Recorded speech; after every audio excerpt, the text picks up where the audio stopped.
How did Patrick's homework? Patrick never did homework. Too boring, he said. He played hockey and basketball and Nintendo instead. His teachers told him, Patrick, do your homework or you won't learn a thing. And it's true. Sometimes he did feel like an ignoramus. But what could he do? He hated homework. Then one day he found his cat playing with a little doll and he grabbed it away. To his surprise, it wasn't a doll at all, but a man of the tiniest size. He had a little wool shirt with old fashioned breeches and a high tall hat, much like a witch's. He yelled, Save me! Don't give me back to that cat! I will grant you a wish. I promise you that. Patrick couldn't believe how lucky he was.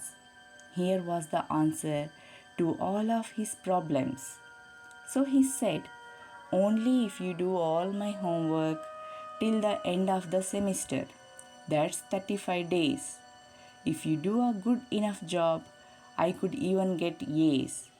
The little man's face wrinkled like a dishcloth thrown in the hamper.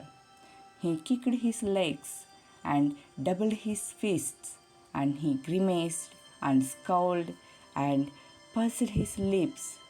Oh, am I cursed? But I will do it. And true to his word, that little elf began to do Patrick's homework, except there was one glitch. The elf didn't always know what to do, and he needed help. Help me, he would say, and Patrick would have to help in whatever way. I don't know this word, the elf squeaked while reading Patrick's homework. Get me a dictionary. No, what's even better? Look up the word and sound it out by each letter. When it came to maths, Patrick was out of luck. What are times tables? The elf shrieked. We elves never need that. And addition and subtraction and division and fractions. Here, sit down beside me. You simply must guide me. Elves know nothing of human history. To them, it's a mystery. So the little elf, already a shouter, just got louder. Go to the library. I need books, more and more books, and you can help me read them too.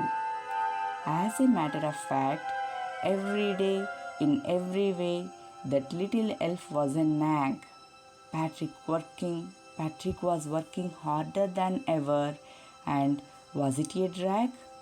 He was staying up nights, had never felt so weary, was going to school with his eyes puffed and blurry. Finally, the last day of school arrived and the elf was free to go. As for homework, there was no more. So he quietly and slyly slipped out the back door. Patrick got his A's. His classmates were amazed. His teachers smiled and were full of praise. And his parents, they wondered what had happened to Patrick. He was now the model kid, cleaned his room, did his chores, was cheerful, never rude, like he had developed a whole new attitude. You see, in the end, Patrick still thought he had made the tiny man do all his homework. But I will share a secret just between you and me. It wasn't the elf. Patrick had done it in himself.